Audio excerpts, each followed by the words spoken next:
Joanne Rowling atau disebut juga dengan J.K. Rowling. Dia lahir pada tanggal 31 Juli tahun 1965, di Inggris. Ayahnya bernama Peter, sedangkan ibunya bernama Anne. Siapa yang tak kenal J.K. Rowling? Rowling adalah seorang penulis, filantropis, produser film, dan penulis skenario.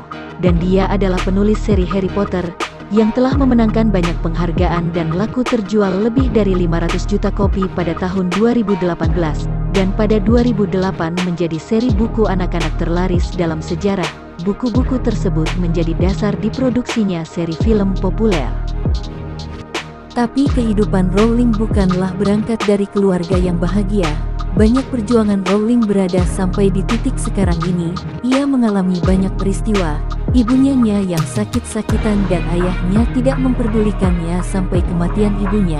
Dan perceraian dengan suami pertamanya, yang berasal dari Portugal bernama Jorge Arantes. Dia pun pernah hidup dari belas kasihan pemerintah.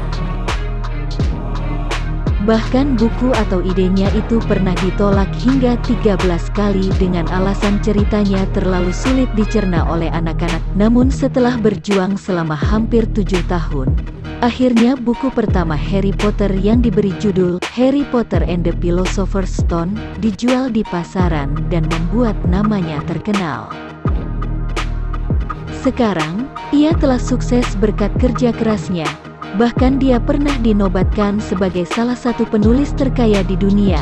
Dengan harta kekayaannya saat itu 820 juta pound sterling atau sekitar 12,16 triliun rupiah. Memang betul ya, usaha tidak akan pernah mengkhianati hasil. Pada tahun 2001, ia menikah kembali untuk kedua kalinya dengan Neil Murray, seorang dokter asal Skotlandia. For your information, nama asli J.K. Rowling adalah Joanne Rowling. Ia tidak punya nama tengah, dan huruf K itu adalah singkatan dari Kathleen, yaitu nama neneknya, dan itulah nama penanya sampai saat ini. Berikut adalah kata-kata bijak dan motivasi dari J.K. Rowling. Saya ingin dikenang sebagai seseorang yang melakukan yang terbaik dengan bakat yang dimiliki. Kita tidak membutuhkan sihir untuk mengubah dunia. Kita sudah membawa semua kekuatan yang kita butuhkan di dalam diri kita sendiri.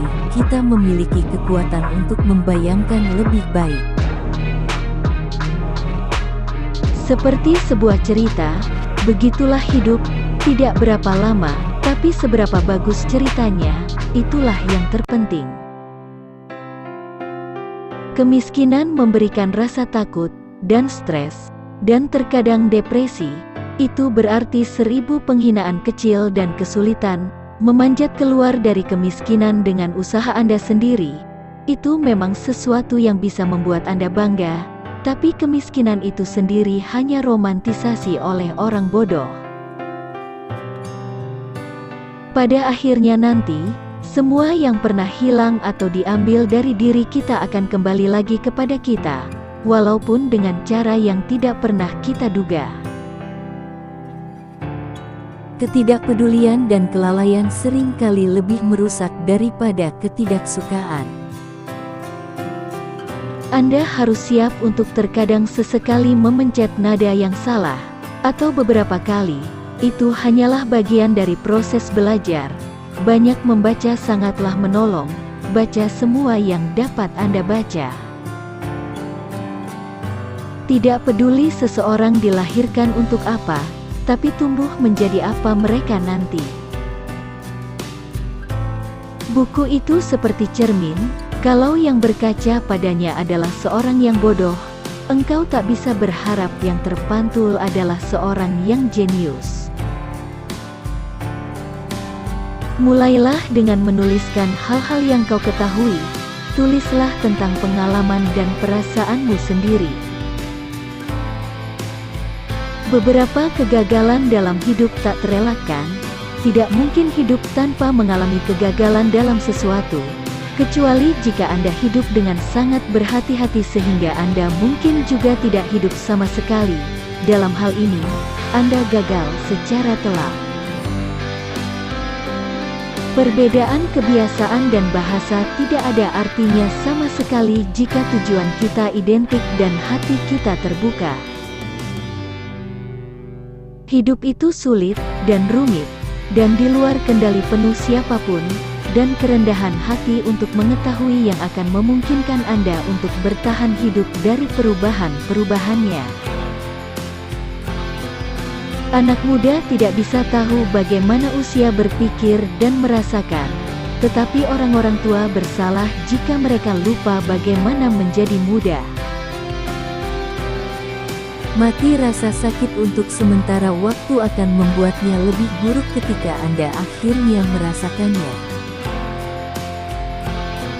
Anda tidak akan pernah benar-benar mengenal diri sendiri, atau kekuatan hubungan Anda, sampai keduanya diuji oleh kesulitan. Bagi pikiran yang terorganisasi dengan baik, kematian hanyalah petualangan besar berikutnya. Butuh keberanian besar untuk melawan musuh-musuh kita, tetapi sama kuatnya dengan melawan teman-teman kita. Jika Anda ingin tahu seperti apa orang itu, perhatikan baik-baik bagaimana ia memperlakukan bawahannya, bukan kesetaraannya.